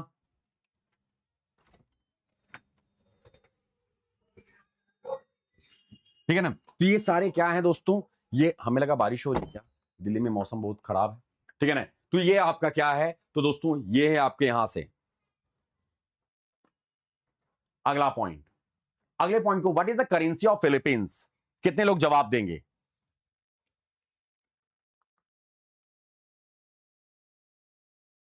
हाँ, रामबन हनी, जी हाँ, अरसलान रामबन हनी और सुंदरबन हनी, ये दोनों जीआई टैग मिला है। सुंदरबन वेस्ट बंगाल, रामबन आपका जम्मू एंड कश्मीर। अभी है क्वेश्चन हर्षदा, अभी अच्छे क्वेश्चंस हैं, अभी करते चलो बेटा, करते चलो, ठीक है ना। 9:30 हो सकते हैं, 9:30 तक, ठीक है ना। दोस्तों फिलीपींस की कैपिटल क्या है बाबू? मनीला। फिलीपींस की कैपिटल क्या है? मनीला, और करेंसी इज पेसो। तो आप पेसो को कैसे याद रख सकते हो? ऐसे याद रख सकते हो, मैक डी के, ऐसे याद नाम, क्या पढ़ सकते हो आप? ऐसे ध्यान रखना है, मैक डी के सीपीयू अच्छे होते हैं। क्या होते हैं? मैक डी के सीपीयू अच्छे होते हैं, ठीक है ना। मैक डी के सीपीयू अच्छे होते हैं।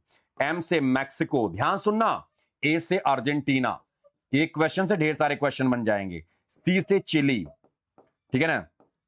डी से डोमिनिक रिपब्लिक,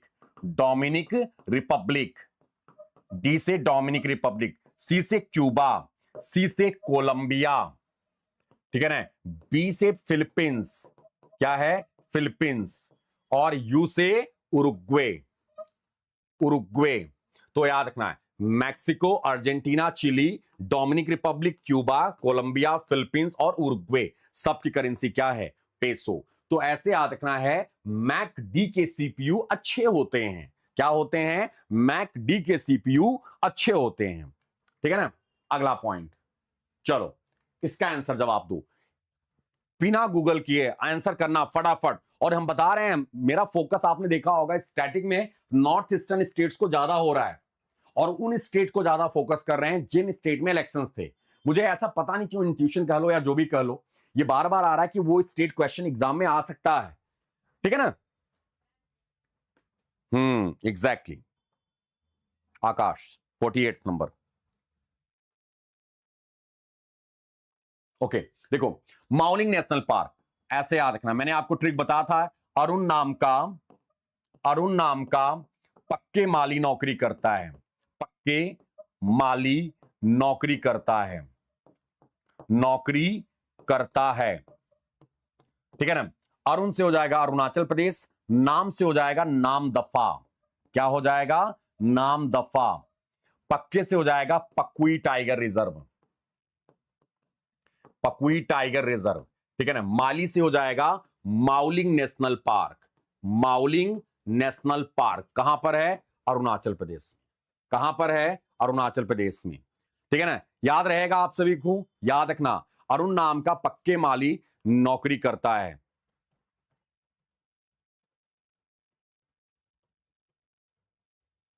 ठीक है ना, ये पॉइंट आपको अपडेट रखना है। एक मिनट,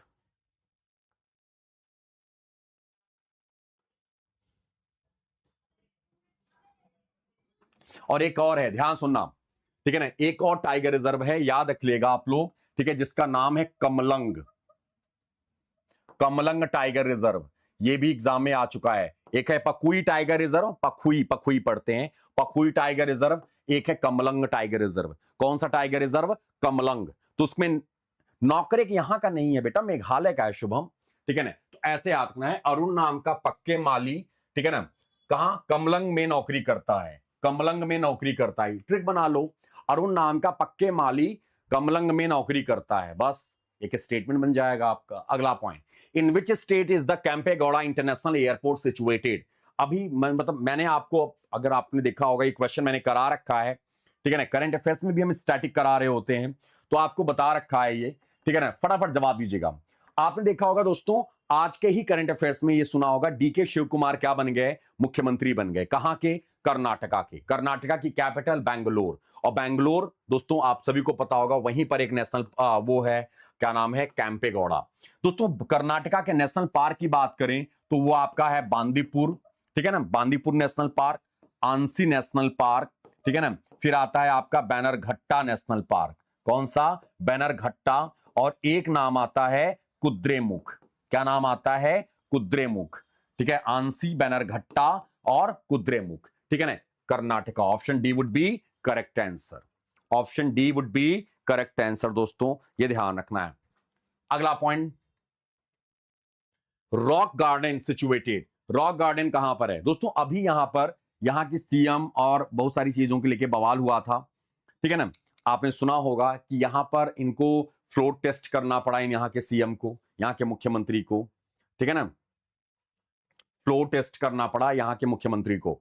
तो famous rock garden is situated in, दोस्तों फेमस रॉक गार्डन इनमें से कहां पर सिचुएटेड है, फेमस रॉक गार्डन।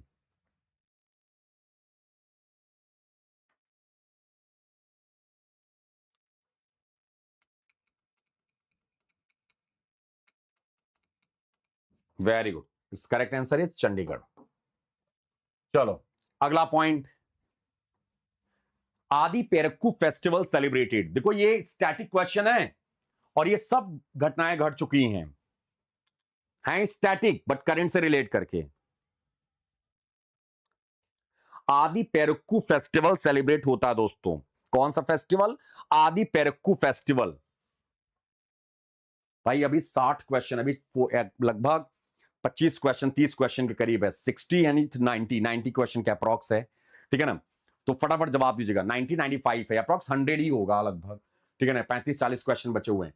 आदि पेरक्कू फेस्टिवल सेलिब्रेटेड, आदि पेरक्कू फेस्टिवल, तो दोस्तों ये है तमिलनाडु में, आदि पेरक्कू फेस्टिवल तमिलनाडु। कुछ लोग बोल रहे हैं नागालैंड, नहीं, इट्स अ तमिलनाडु। मैंने क्या बोला कि अभी में आपने देखा वही स्टेट हम डिस्कस कर रहे हैं जो स्टेट न्यूज में रहे हैं किसी न किसी से। तो अभी तमिलनाडु चुनाव की वजह से न्यूज में रहा, नए मुख्यमंत्री बने, यहां पे नई पार्टी की सरकार आई, ठीक है ना। नेशनल पार्क हम लोगों ने पढ़ रखा है, बट फिर भी हम आपको बता दें, नेशनल पार्क में यहां से क्या है, तो ऐसे आते हैं तमिलनाडु की इंदिरा ने, ठीक है ना, मुदुमलई और अन्नामलई के साथ मिलकर गल्फ ऑफ मन्नार के गुंडे को मुक्ति दे दिया। तो ये सारे नेशनल पार्क हैं, ठीक है, याद रखना। अन्नामलई बताते चल रहे हैं हम आपको, अन्नामलई, मुदुमलई, मुदुमलई, ठीक है, gulf of Mannar, gulf of Mannar, ये क्वेश्चन आ चुका है। गल्फ ऑफ मन्नार छोटे मोटे बड़े 21 आइलैंड से मिलकर बना है। गुइंडी नेशनल पार्क, गुइंडी, ठीक है, मुक्ति से हो जाएगा Mukurthi national park, Mukurthi national park, Indira Gandhi national park, ठीक है ना। तो ये सारे नेशनल पार्क कहां पे हैं? तमिलनाडु। तमिलनाडु में दोस्तों एक फेस्टिवल है तमिलनाडु का, कौन सा? पोंगल। पोंगल बहुत फेमस फेस्टिवल है। और एक है जल्लीकट्टू। कौन सा है? जल्लीकट्टू। कौन सी फेस्टिवल है? जल्लीकट्टू। जल्लीकट्टू और पोंगल कहां का है? तो दोस्तों आपको याद ना, तमिलनाडु का। अगला पॉइंट, जट जाटिन। जट जाटिन, बिदस्या, दो डांस फॉर्म ऐसे याद रखना है, जट जाटिन और बिदस्या। पनगड़िया, पनगड़िया ऐसे पढ़ते हैं, पनगड़िया, पनगड़िया, बिदस्या, जट जाटिन। ये कहां का डांस, किस राज्य का प्रसिद्ध नृत्य है? ठीक है ना। तो दोस्तों वो कोई और स्टेट नहीं है, वो है बिहार। बिहार के मुख्यमंत्री कौन है? सम्राट चौधरी। कौन है? सम्राट चौधरी, ठीक है ना। तो जट जाटिन कहां का डांस फॉर्म है? बिहार का। बिदस्या कहां का डांस फॉर्म है? बिहार का, ठीक है। पनगड़िया कहां का डांस फॉर्म है? बिहार का। आपसे ऐसे याद रखना है, ठीक है। Valmiki national park, Valmiki national park कहां का नेशनल पार्क है? इकलौता नेशनल पार्क है बिहार में, ठीक है ना, वाल्मीकि नेशनल पार्क। अच्छा, एक चीज और आता है, Kaimur tiger reserve. Kaimur tiger reserve, कौन सा रिजर्व? कैमूर टाइगर रिजर्व कहां पर है? तो वो है दोस्तों कैमूर, भभुआ यानी कि बिहार, ठीक है। कैमूर टाइगर रिजर्व कहां पर है? तो बिहार में, कैमूर टाइगर रिजर्व।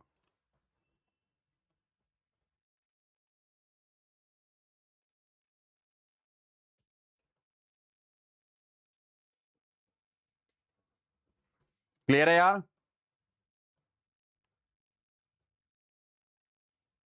चलो अगला पॉइंट, इसी को कैमूर टाइगर रिजर्व, ये दरअसल कैमूर वाइल्ड लाइफ सेंचुरी के अंतर्गत आता है, ठीक है, रोहतास डिस्ट्रिक्ट ऑफ बिहार। अगला point, where is the headquarter of the international criminal court? ये क्वेश्चन मैंने करा रखा है, आपको याद होगा। तो आईसीसी का हेडक्वार्टर कहां पर है?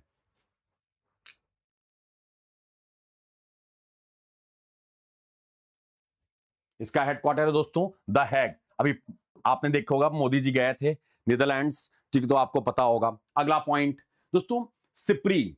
यार ये भी आपको, यहां भी मोदी जी गए थे, अभी इस कंट्री में भी गए थे। मैंने क्या बोला?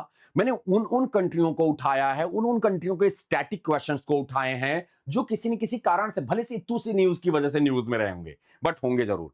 The headquarters of the Stockholm International Peace Research Institute. दोस्तों किस कंट्री के पास कितनी आर्मी है, ठीक है, और कितना स्पेंड कर रहा है आर्मी पे, ठीक है ना, कितने वेपन्स यूज कर रहा है यानी कि खरीद रहा है, कोई कितना मैन्युफैक्चर कर रहा है, ठीक है ना, इन सबका डेटा, इन सबका रिकॉर्ड कौन मेंटेन करता है? ठीक है ना, इन सबका डेटा, इन सबका रिकॉर्ड मेंटेन करता है दोस्तों सिप्री। कौन मेंटेन करता है मेरे भाई? सिप्री। तो ये ध्यान रखना आप लोगों ने, सिप्री इसका पूरा नाम है Stockholm International Peace Research Institute. Stockholm is the capital of किसका? स्वीडन। स्वीडन की कैपिटल क्या है? स्टॉकहोम है, ठीक है ना। हाँ एग्जैक्टली, याद रखना है, Stockholm International Peace Research Institute Sweden. Sweden की कैपिटल स्टॉकहोम है, एक्चुअली उसी के नाम पर है। दोस्तों when is the world art day? विश्व कला दिवस कब मनाया जाता है? वर्ल्ड आर्ट डे कब मनाया जाता है? क्या है world art day? World art day कब मनाया जाता है? आर्ट डे तो 15 अप्रैल के दिन हर साल मनाया जाता है दोस्तों, विश्व कला दिवस। क्या मनाया जाता है? विश्व कला दिवस। सौम्या आई थिंक इससे कहीं ज्यादा पा जाओगे अगर ईमानदारी से सारे क्लासेस आपने देख लिया मैम, ठीक है, 110% गारंटी बोल रहे हैं। आप 10 और 15 की बात कर रहे हो, इससे कहीं ज्यादा पाओगे, ठीक है ना। सारे करंट अफेयर्स की क्लासेस देखना, सारे क्लासेस देखोगे तो उसकी जिम्मेदार गारंटी है, जिम्मेदारी नहीं बोलेंगे, गारंटी, ठीक है ना। क्योंकि देखो कोशिश करेंगे पूरा का पूरा आपको कंफर्म रहे, पूरा कंठस्थ हो जाए, बशर्ते आप कितना मैनेज करोगे ये मैटर करता है मैम। ओके अगला पॉइंट, मेसी। अभी दोस्तों मेसी का अभी देखा होगा आपने कि स्टैच्यू इनकी थी, कोलकाता में लगा था, वो हिल डुल रही थी तूफान में, तो स्टैच्यू को उतार दिया गया।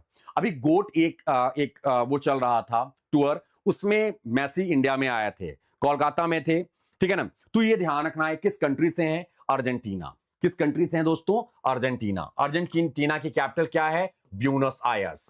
कैपिटल क्या है, ब्यूनस आयर्स। और करेंसी क्या है, पेसो। मैंने आपको बताया था ना, मैक डी के सीपीयू अच्छे होते हैं, मैक्स एम से मैक्सिको, ए से अर्जेंटीना, ये याद रखना है। एक बार एग्जाम में क्वेश्चन आ चुका है अर्जेंटीना के प्लेयर का। Cape Town, Bloemfontein and Pretoria are the capital of which country. दोस्तों अभी आपने सुना होगा G20 का 20वां संस्करण, 20वां एडिशन किस कंट्री ने होस्ट किया था। आप सभी को पता होगा G20 का 21वां संस्करण कौन सी कंट्री होस्ट कर रही है, यूएस। लेकिन 20वां संस्करण किसने होस्ट किया था, जिसमें यूएस के प्रेसिडेंट डोनाल्ड ट्रंप ने बाइकॉट किया था, अपना रिप्रेजेंटेटिव भेजा था इन्होंने। और वो कौन सी कंट्री का है, तो दोस्तों वो है आपका साउथ अफ्रीका। साउथ अफ्रीका, ये याद रखना दोस्तों, Cape Town, Bloemfontein and Pretoria. क्या है, Cape Town, Bloemfontein and Pretoria. Cape Town, Bloemfontein and Pretoria, ठीक है ना। ये तीनों कैपिटल है यहाँ के। What is the currency of South Africa, तो currency is rand. African rand is the currency of कहां का, साउथ अफ्रीका का। क्या है, अफ्रीकन रैंड। अगला पॉइंट दोस्तों आपकी स्क्रीन पर, Jnanpith award is given for the excellence in which field. Jnanpith पुरस्कार, जवाब दीजिएगा, ज्ञानपीठ पुरस्कार किस फील्ड में एक्सेलेंसी के लिए दिया जाता है। ज्ञानपीठ पुरस्कार किस फील्ड में एक्सेलेंसी के लिए दिया जाता है दोस्तों। ज्ञानपीठ पुरस्कार, जिसको कुछ लोग जननपीठ पढ़ लेते हैं, याद है।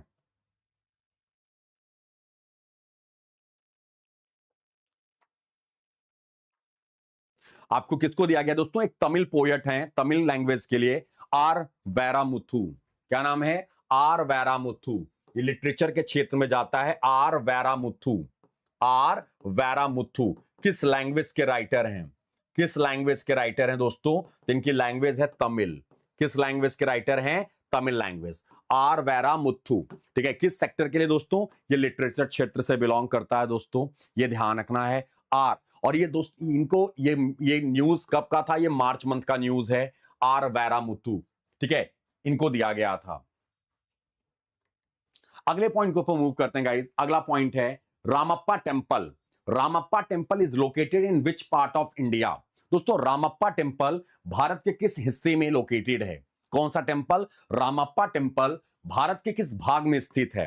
Ramappa temple is located in which part of India. Question ध्यान सुनिएगा, Ramappa temple is located in which part of India. जवाब दीजिएगा, रामप्पा टेम्पल भारत के किस भाग में, तो दोस्तों ये है तेलंगाना में। तेलंगाना, साथियों तेलंगाना की कैपिटल क्या है, हैदराबाद।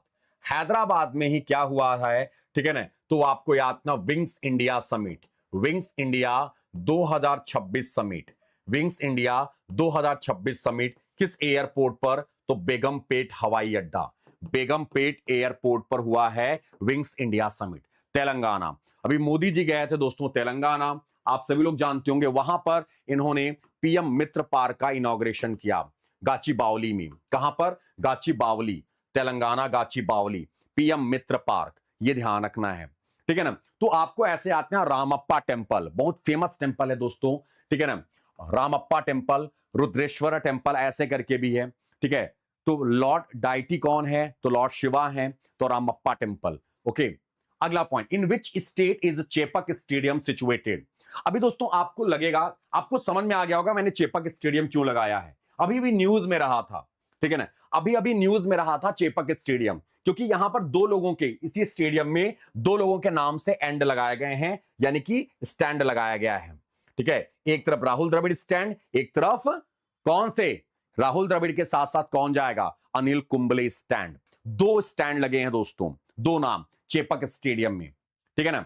चेपक स्टेडियम में एक राहुल द्रविड़ स्टेडियम, एक राहुल द्रविड़, माफ कीजिएगा, एक राहुल द्रविड़ एंड और एक है अनिल कुंबले एंड। कौन से दोस्तों, तो वो है तमिलनाडु, एग्जैक्टली चेपक, एग्जैक्टली, जी हाँ जी हाँ। हाँ, पीएम मित्र रवि मोहन टेक्सटाइल के लिए है मेरे भाई, टेक्सटाइल्स के लिए, ठीक है ना। 7 पीएम मित्र पार्क है इंडिया में, टोटल 7 है। सबसे पहला इन्होंने इनॉग्रेशन किया है कहां पर, Gachibowli. What is the currency of Slovakia, eurozone की कंट्री है Slovakia. What is the currency of Slovakia? तो आपको उसके बाद मैंने पहले ही बता दिया, यूरोजोन की करेंसी कैपिटल कंट्री है। आपको ऐसे याद रखना है, ठीक है। इसको कैसे याद रख सकते हो? करेंसी पीआई बिग फैन है एसएमएस का। P stand for Portugal, I stand for Italy, B stand for Belgium, I for Ireland, G for Germany, F for France, F for Finland, A for Austria, N for Netherlands, S for Spain, S for Malta, S for Slovenia और S for Slovakia। Slovakia, Slovenia. तो Slovakia इनकी currency सबकी क्या है? Euro है। Pi दरअसल बहुत बड़ा फैन है। क्या है? बड़ा फैन है। किसका? किसका बड़ा फैन है? तो बिग फैन है एसएमएस का, सरदार मनमोहन सिंह, एसएमएस। तो ये सारे कंट्री देखो, एक दो बार राइम बनाओगे, निमोनिक बनाओगे, ऑटोमेटिकली याद हो जाएगा, आसानी से याद हो जाएगा, बशर्ते करत करत अभ्यास से जड़मत हो सुजान, रसरी आवत जात से सिल पर पड़त निशान। तो भैया करने से होगा, बाबा रामदेव भी कहते हैं, ठीक है ना, करते रहो। एनीवे, अगला point, Airavateshwara temple is located in which part of India? Airavateshwara मैंने आज एक कल वाले क्लास में डिस्कस कराया था, जहां तक है बृहदेश्वर, ऐरावतेश्वर, मीनाक्षी, याद आया आपको कुछ? ईश्वर, ईश्वर, बृहदेश्वर, ऐरावतेश्वर, ऐसे नाम आएगा। तो दोस्तों एग्जैक्टली, वेरी गुड। जी हां, इसका करेक्ट आंसर क्या होगा? तो यहां आंसर आपको समझ में आ रहा होगा। It's correct answer is Tamil Nadu. कहां पर? तमिलनाडु। तमिलनाडु में है दोस्तों ऐरावतेश्वर टेम्पल, ऐरावतेश्वर टेम्पल।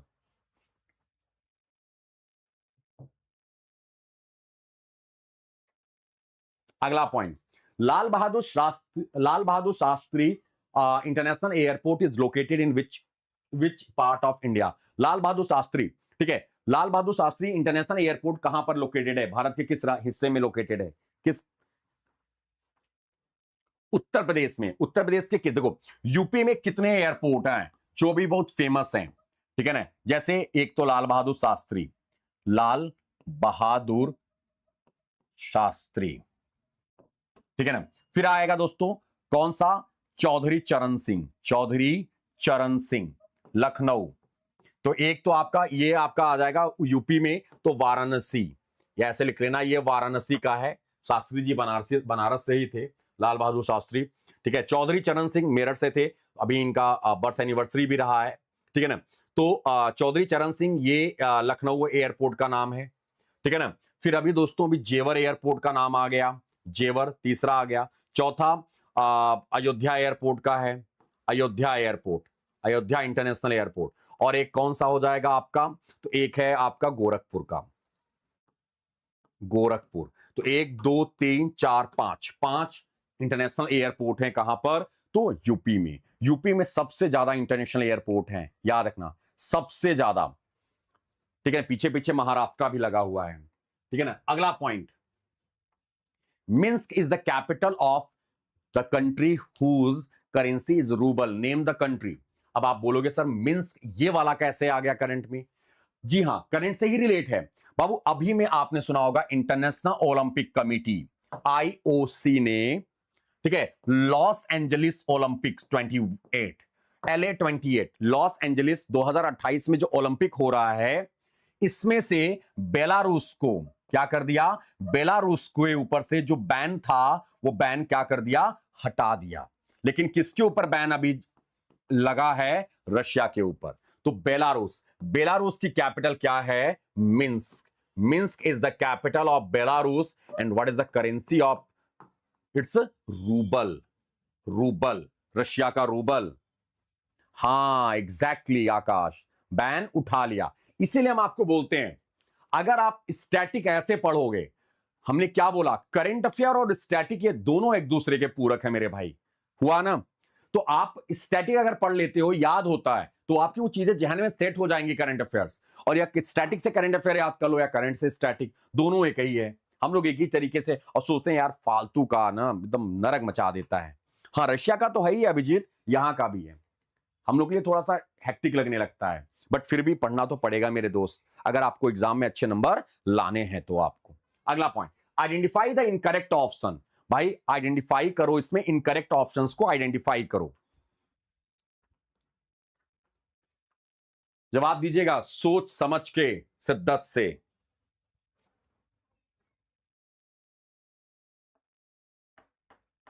हम नहीं आंसर करेंगे, पहले आप जवाब दो।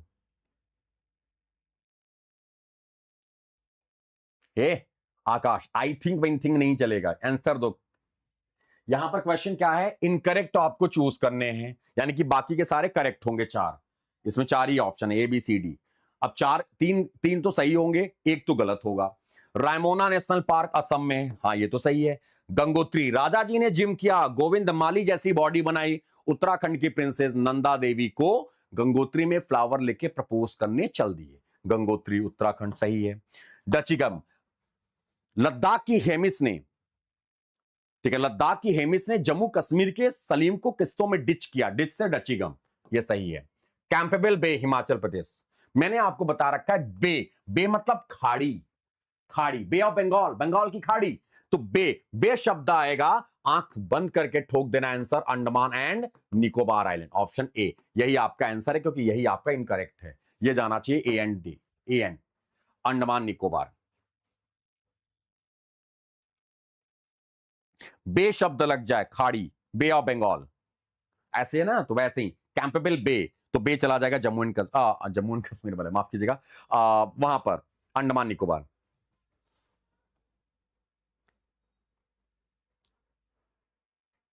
जम्मू एंड कश्मीर, हाँ, डचिगम।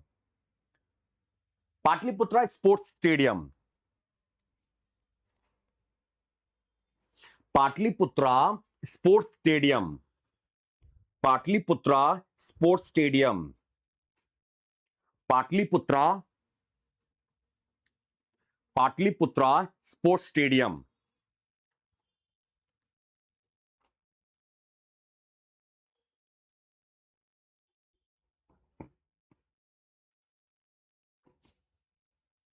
नाम से समझ में आ रहा है यार, Patna, very good.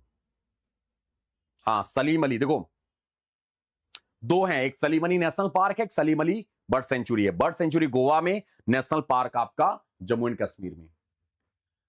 Q, jigger, break pot, इनलॉक, हजार्ड, कैंस, क्यू स्क्रैच, क्यू स्क्रैच, यानी कि ऐसे लगा के, ऐसे उठा के, आपने देखा होगा ना, ऐसे ऐसे करते हैं ना, वो कौन सा गेम है, किस गेम से संबंधित है ये गेम, ये टर्म यूज किया जाता है किस गेम में?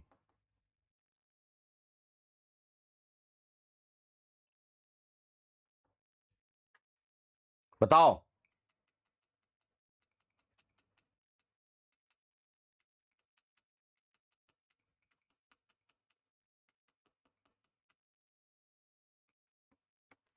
Okay very good, it's correct answer is snooker, जी हाँ।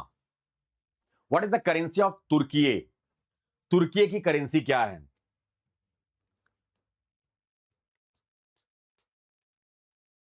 आउट ऑफ सिलेबस है।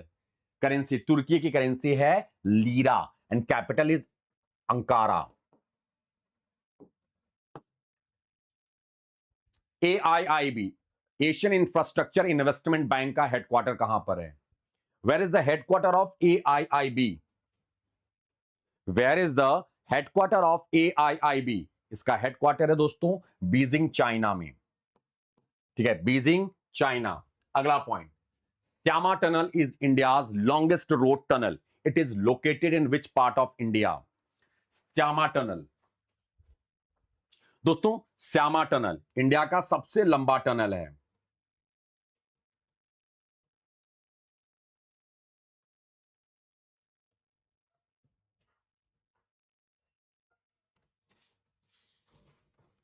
इसको चेनानी नासरी टनल के नाम से भी जानते हैं। 9.28 किलोमीटर, ये लोकेटेड है दोस्तों NH44 पर, NH44।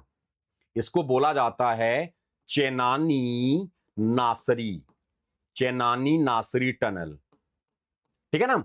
9.28 किलोमीटर लंबा है इसकी लेंथ, ठीक है। ये कहां से कहां को है दोस्तों, किसी को आइडिया है?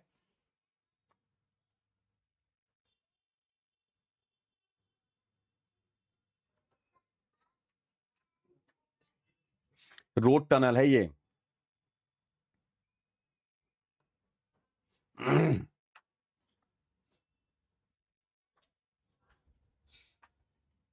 अभी रामबन, जम्मू एंड कश्मीर, याद रखना ये क्या होगा, इट्स जम्मू एंड कश्मीर।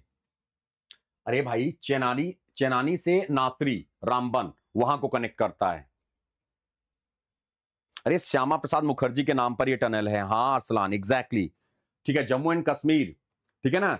ये आपको ऐसे याद रखना, 9.2 किलोमीटर का टनल है ये। और ये आपका जो है दोस्तों ऐसे आतना है कि कनेक्ट, उधमपुर है ना, उधमपुर डिस्ट्रिक्ट, उधमपुर में जगह है चेनानी, और रामबन डिस्ट्रिक्ट में ऐसे आतना, ठीक है ना। उधमपुर आप लोग जानते होंगे, उधमपुर का नाम सुना होगा, वहां पर एक जगह है चेनानी, ठीक है, चेनानी। और रामबन, जिसका अभी हम लोगों ने बात किया, रामबन का शहर, रामबन में एक जगह है नासरी, क्या है, अरे यार एक मिनट रुकना, एक मिनट रुक जाना, अभी सही हो जाएगा। वो ये चेंजर होता है ना, उसकी वजह से हैंग कर जाता है बार बार, ठीक है ना। क्या है, नासरी, ठीक है, नासरी रामबन डिस्ट्रिक्ट में है नासरी, इसको कनेक्ट करता है, ठीक है ना। चेनानी नासरी इसका नाम पड़ा, उधमपुर से नासरी, तो कहां पर है, जम्मू एंड कश्मीर में है। ओके,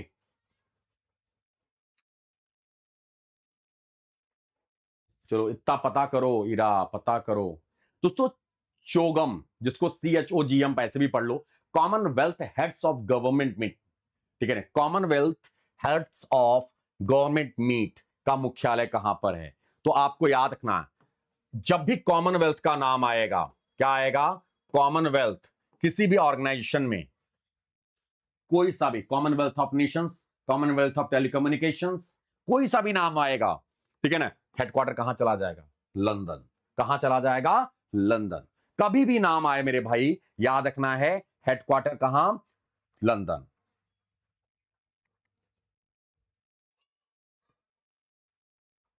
जीडीपी दरअसल हमारी इंडिया में कौन सी मिनिस्ट्री रिस्पॉन्सिबल है जीडीपी कैलकुलेट करने के लिए। आई थिंक आप न्यूज सुनते होंगे ना, जीडीपी इतना रहा, जीडीपी जीडीपी जीडीपी। जवाब दीजिएगा, कौन सी मिनिस्ट्री रिस्पॉन्सिबल है, ministry of central statistics and programme implementation. Okay, which sector contributes the most to India's economy. दोस्तों इनमें से कौन सा सेक्टर है जो इंडिया की इकोनॉमी को सबसे ज्यादा क्या करता है, कंट्रीब्यूट करता है। तीन सेक्टर हैं, एक हमारा प्राइमरी, दूसरा सेकेंडरी, तीसरा टर्शियरी। प्राथमिक agriculture, secondary manufacturing, tertiary service sector. Service sector में कौन सा आता है, तो आप सभी को पता होगा, जो हमारा एजुकेशन, हमारा एजुकेशन, ये सब सर्विस सेक्टर में, education, hospital, aviation, railway, transportation, insurance, bank, ये सब आप क्या किस सेक्टर में आते हो, सर्विस सेक्टर में। सबसे ज्यादा इनकम किससे होती है हमारी गवर्नमेंट को, सर्विस सेक्टर से, एग्जैक्टली सबसे ज्यादा, सबसे ज्यादा आय सर्विस सेक्टर में होता है, ठीक है ना। अगला पॉइंट, मरीन नेशनल पार्क, कितने लोगों को पता है, ईमानदारी से जवाब दो, ताबड़तोड़ तरीके से, चलो जवाब दो। Marine national park is situated in which state, marine national park,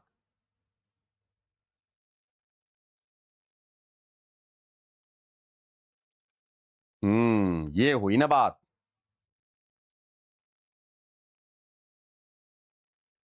इसका करेक्ट आंसर क्या है, it's Gujarat. Apple festival observe in which state,